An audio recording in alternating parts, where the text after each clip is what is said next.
ჩემი ოპერატორი გაფრთხილებული მყავს, ისე გადამიღოს, რომ მიხვდეს ამ ავტომობილის ახალი პატრონი ვინ დაკარგა. მოდი თავიდან დავიწყოთ. ჩემი ულამაზესი Ford Escape. დამშვიდობების დრო მოდის.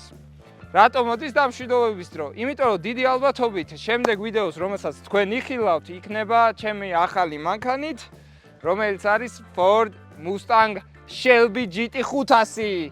არ არის, მაგრამ ეკობუსტია. მიყვარს რა ეს მანქანა, თავის საქმე გააკეთა რა. მინდა მოგიყვეთ მთელი ისტორია, რა გააკეთა ამ მანქანაზე, რა ვერ გააკეთა ამ მანქანაზე, რატო ვყიდი, რატო ვყიდულობდი და ასე შემდეგ და მოკლედ 0-დან გვიწევს დაწყება. მოკლედ ტესტ დრაივი 1 წლის შემდეგ რაღაც ეგეთი გამოვიდა. პრინციპში ყოველ წელიწადს მომიწია ავტომობილის შეცვლა. ეგეც ცოტა უცნაურია, მაგრამ რას ვიზავთ, ხდება ხოლმე. რატომ ვიყიდე საერთოდ Ford Escape, როცა ვყიდულობდი? ამაზე თავის დროზე ნალაპარაკები გვაქვს იდეაში და კიდევ ერთხელ გავიაროთ ეს, რატომაც არა. აი ზუსტად აქაურობის გამო. ოპერატორო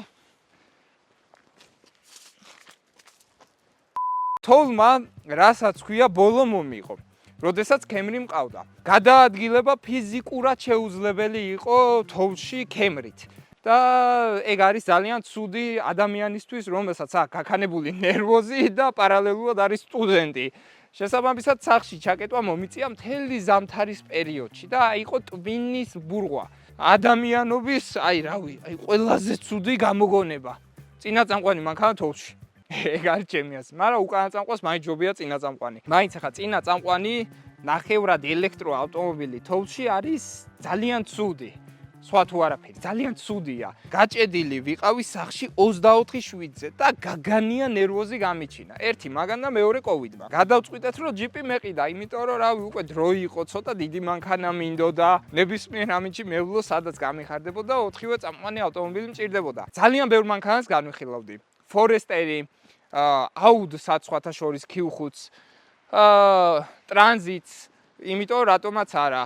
გახედეთ რა ლამაზ ტრანზიტია, ტრანზიტსაც განვიხილავდი, მაგრამ ბოლოს ისე მოხდა, რომ მომიწია ისევ Ford-ის ბრენდის, მაგრამ ამისი. Forester-ი, რომელსაც ვყიდულობდი, უკვე არჩეული მყავდა თეთრი ფერის, ულამაზესი Forester-ი იყო, მაგრამ ძრავში ქონდა სერიოზული პრობლემა.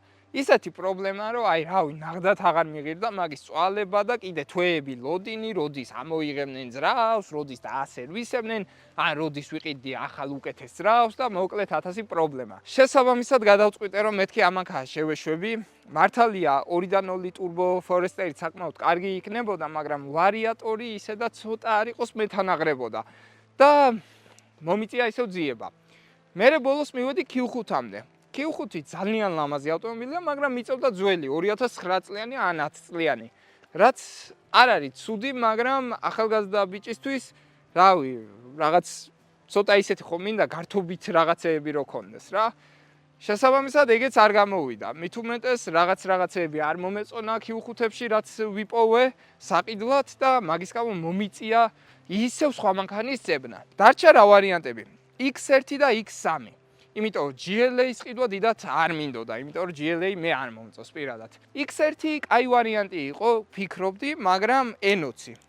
N20 ნახდათ არ მაწყობდა. პარალელურად უნივერსიტეტს ვაცდენდი, იმიტომ რომ თბილისში მეზიზღებოდა ყოფნა ავტომობილის გარეშე. ჩემთვის არის ტანჯვა ავტომობილის გარეშე თბილისში ყოფნა, საშინელება, იმიტომ რომ ჯერ ტაქსში ჩაჯდები და ტვინს გიბურღავენ, მერე მარშრუტკაში ახვალ ან ავტობუსში ახვალ და ტვინს გიბურღავენ, ხან ჩხუბია, ხან გინება, 1000 რაღაცა და მოკლედ მაგის ნერვები ნამდვილად არ მქონდა მე. შესაბამისად მომიწია ისევ ავტომობილის დალოდება. ვეძებდი გამწარებული, სასწრაფოდ ვეძებდი ავტომობილს და ერთ დღესაც წავაწყდი რას? Ford-ი. Escape.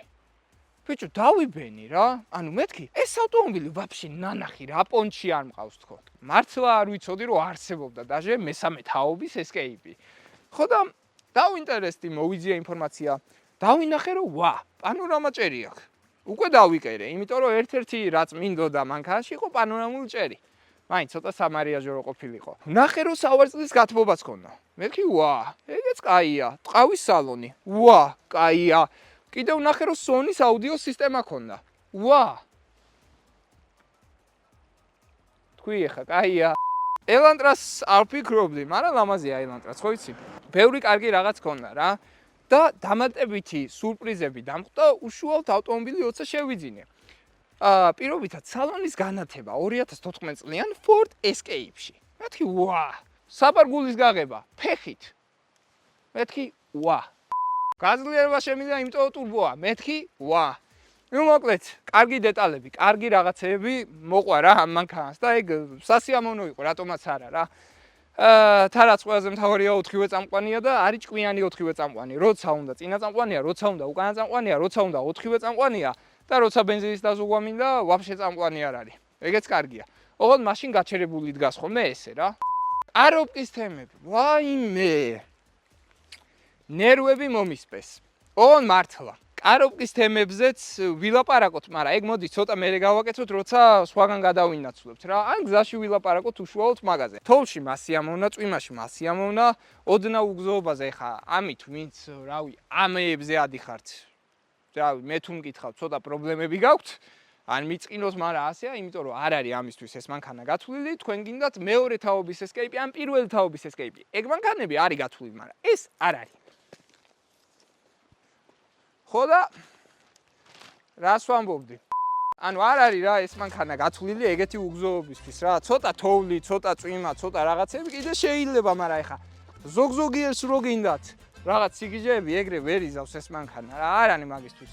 თოვლში დადის, წვიმაში დადის, ტალახში დადის. არ უნდა აბუქსაო. თორე მერე კაროპკა. მერე მართლა კაროპკა, მაგრამ არა მარტო კაროპკა. რეები გავაკეთე მანქანაზე. ეგ მოვყვეთ და მერე გადავიდეთ უშუალოდ პრობლემებზე, რომელზეც მელაპარაკებოდა ხალხი და რომლითაც შემაშინეს. მაგრამ ჩემი ფეხები ერთი წელი გავიდა და არც ერთი პრობლემა არ მქონია მე. ერთადერთის გარდა ევაპი. ნუ ევაპი, რავი, ფორდების პრობლემაა რა, ძალიან ხშირად ნებისმიერ ფორდს ეგჭირს და რავი, $200 შეგიძლია სულ ახალი იყიდო, ჩააყენო და რავი, აი 200 მილი გაგიძლოს და ეგეც პრობლემაა თუ არა, თქვენი გადასაწყვეტია. როგორც ხედავთ, გავაკეთე სტიკერი. ეგ კარგია, რატომაც არა, დაამშვენა რა. ვაფშე ბოლომდე რო ჩამოდიოდა მგონი ეგ უფრო უხდებოდა და ალბათ ეგეც გავაკეთებ. სანამ გავყვიდი. მაგრამ რავი რა, ესეც კაია, ესეც მომწონს რაღაცნაირად თითქოს უხდება რა, ეგრე მგონია მე პირადად. ფანჯრები რო დაბურულია, მაგას ხედავთ. აი, აქამდე იყო მართლა აკვარიუმი და ეხლა ცოტა უფრო განგსტერავიდი აქვს რა. გვერდიდან ვერ ხედავენ, რაღაცა ხო ხდები, კაი პონტია რა, წინაც რო შეიძლება ეს დამოქება იქ ვაფშე მაგარი იქნებოდა, მაგრამ ნიჩივო რა, არაფერს ჯობია. ძრავში გავაკეთე 2 და 0 ტურბოზე stage 1. რა შედეგი მომცა? ჩემს მაკაც ყავდა ML 350. ოღონდ 2015 წლიანი, საკმაოდ კარგი მანქანა იყო, უკანა წამყვანი, სერიოზულად დადის. 3 და 5 ატმოსფეროა, კარგი მანქანა, ვერაფერს ვერ დაუწუნებ, მაგრამ ბევრს წავს, მაგას დაუწუნებ. მასწრებდა 0-100-მდე მასწრებდა. აქამდე რა, თან გემრიელად მასწრებდა, ის პატარაზე არა. როგორც კი stage ჩავწერე, მეორე დღესვე თანაბრად დავდიოდით უკვე. 2 და 0 ტურბოსთვის ეს დიდი მიღწევა, მე თუ მგითხავთ ახლა 3 და 5 ატმოსფერული 305 ცხენზე, კაი რა, რავი, არ უნდა შეადარო რა, მე თუ მგითხავ. მართალია წონაცმენტი აქვს იმას, მაგრამ ნუ რავი, ახლა ჯამში რო გავითვალისწინოთ ყველაფერი, ნელი მანქანა არ გახდა, კარგი მანქანა, კარგად დადის, ვიზუალურადაც მეტნაკლებად ლამაზია, რავი, დამუღამების თემაა რა. ვიდეოებში და სურათებში ცოტა კვერცხს გავს. ცოტა არა, კვერცხს გავს. რეალობაში არ არის ეგეთი რა, პირიქით რაღაც პონჩი ლამაზიც არის, იმიტომ რომ გამობერილისავით არის. აი ბორბლებსაც რო დააკვირდეთ, არის გადახრილი რა. ანუ ესე არის რა. რისთვის არის ეგ? თავიდან როცა გავიგე რომ გადახრილი იყო, გული გამისკდა. მეთქი, რა პონჩია გადახრილი? რა მხელა ისამაკ მეთქი, რა ქვია, რა ზვალი, რა უბედურებაა თქო. მაგრამ აღმოჩნდა, ქარხნულად გამოდის ეგრე რომ მოსახვევში იდგეს კარგად. ეგეც ძალიან კარგია, რატომაც არა. ხადავოიო და ბლა რაღაცეებიო, რომ გაკეთებულია ყველაფერი, ეგ კი თქვენც იცით. იდეალურია. რას გავაკეთებდი მომავალში? რო დავიტოვო. პოლირება. 200 ლარი გაიმეტე და პოლირებკა გავუკეთე და იარე რა, კაია და ქიმწმენდა. ეგეც კაია. დანარჩენი არაფერი. მექანიკურად მაგარი მანქანა რა. მექანიკურად კი არა, ყველაფრით კარგი მანქანა. არაფერი ცუდი არა აქვს ამ მანქანას დასაწუნებელი. უბრალოდ რატომ ყიდულობ სხვა მანქანას? მოდი წავიდეთ და მაგაზე მერე ვისაუბროთ. ჯობია. მოკლედ, რა შეგვიძლია ვთქვათ ჩვენ Ford Escape-ს? სიარულის შვენიერი მანქანა. შეიძლება სიტყვა. ეხლა შენი ხმაცისმის. შვენიურად დადის. ხო რავი, ანუ ეხლა უკვე პრობლემები შეიძლება ვახსენოთ აქვე რა. იმიტომ რომ ზოგადად ტვინს ბურღავდნენ ძალიან ბევრი რა, რომ კაროპკები ბრატ და მაკაროპკებს იმენა, რა ვიცი, მაკაროპკის დატაკებას კლდეს და ეტაკო ჯობია. რა ვიცი, მე არ მქონია პრობლემა. და გეტყვი რატო არ მქონია. ზეთი უნდა შეცვალო დროულად. ზეთს რო არ შეცვლი მანქანის კაროპკაში შენი ბრალია. და განსაკუთრებით როდესაც შენი ბრალი იცი? ზეთს არ ცვლი. ამავდროულად აბუქსავებ მანქანას. რაში გამოიხატება ბუქსაობა? ჩავარდი მაგალითად ტალახში. და გინდა გამოსვლა. ბიჭო, გას აუშვი ცოტა ხანი ფეხი და დააცადე. ზოგი არის რომ ეგრევე ზადნი წინ. მაგ დროს ისპობა. ძალიან დიდი ენერგია მიდის მაგაზე, რომ როგორმე მანქანამ ამოგიყვანოს და ძალიან დიდი დატვირთვა ადგება უშუალოდ კაროპკას. შენ არ უფრთხილდები. მე გაქვს პრეტენზია რომ ფუჭდება. კი, შედარებით სხვა კაროპკასთან არის უფრო ფაქიზი. მაგრამ ეგ არნიშნავს, რომ ავტომობილის კაროპკა არის, რავი, ნაგავი. პირველ რიგში ძალიან მარტივად კეთდება. მეორე რიგში ძალიან მარტივად იშოვება. მესამე რიგში თუ ფუჭდება, შენი ბრალია უმეტეს შემთხვევაში. მოსახურში უკვე თქვი, რომ საბურავები ცოტა დაგრეცილად არის. მაგისტრის რომ კარგად ვიდგეთ მოსახურში და რავი, დემონსტრაციის მიზნით შემიძლია აი ამ კლდიდან გადავხვდე.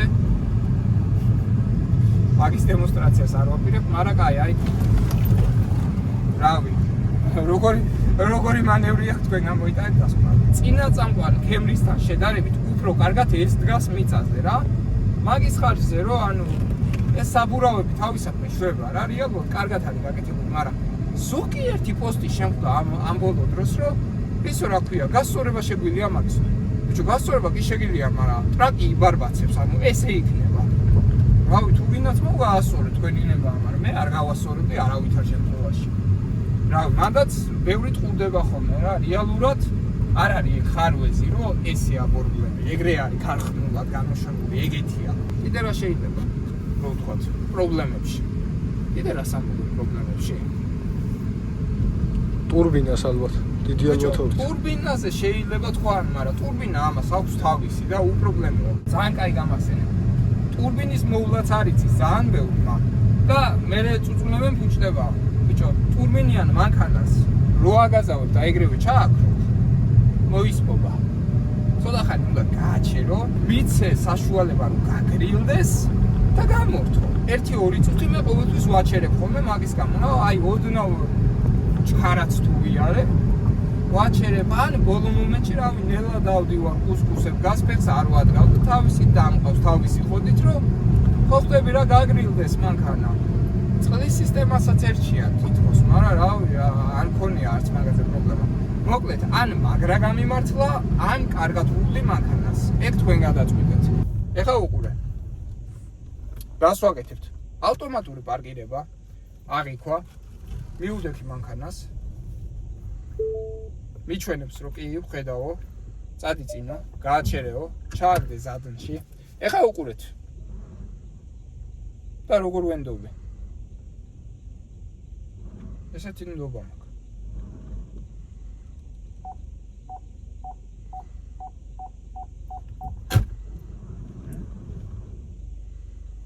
მაგარია. ეხლა ძმობას გაფიცებ გადადი და ნახე რამდენად კარგადაა აი ეს ჩაყენებული სხვა მანქანებთან შედარებით, ოღონდ ისე რომ ნომრები არ გამოვაჩინე. კაი, მე კიდევ ვიტყვი მე ეს რაღაცას. როს? ჯიგარ მომიწე მანქანა ვერ გავდი.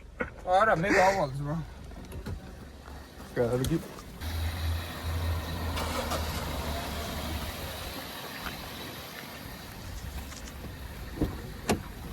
მოგარგაცა. კი.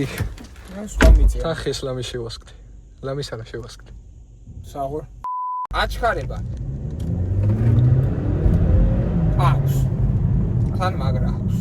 ეხლა რავი, ჯიპის კვალობაზე ეხლა რავი, თქვენ თუ $40,000 მანქანებს შეადარებთ, ნელია. პირდაპირ ვთქვით. თავის კლასში ჩქარია. ეგეც პირდაპირ ვთქვით. მოდი ეს ადგილი ხო იცი როგორ მოვასება და აქ გადავიღოთ ხა ენდინგი, ჰეპი ენდინგი. ჰეპი ენდინგი იცი რას ნიშნავს? კი. მოდი გავაკეთოთ. მოვაგეთოთ. მონი არ იცი რას ნიშნავს? კი, ვიცი. რას? Call me a god. Call me a god. Call me a god. Call me a god. Let's go. I'm about to go off like a weapon. Fuel to the top, got a filled up engine. In my thoughts, obsession. I will not stop, no, I'm never second guessing. I got a God complex. Haters love to hate, but I never feel pressed. Got a lot on my plate, but I never get stressed. I'll take all the pressure like I'm acing this test. Oh, tear it up like I'm Jason. I see the world like it's ready for the taking. I see this place like a game I'm playing. Straight to the bank to collect my payments. No negotiations, it's my way, I was born impatient. And like a damn Freemason, I'll run this nation. They call me a god. They call me a god.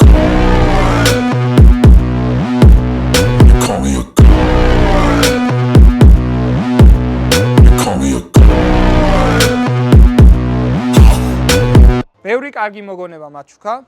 ძალიან კარგი ავტომობილი იყო გამომადგა. მაგრამ ყოველთვის ახალ საფეხურზეც უნდა ვიფიქროთ, ხო? ლოგიკურია.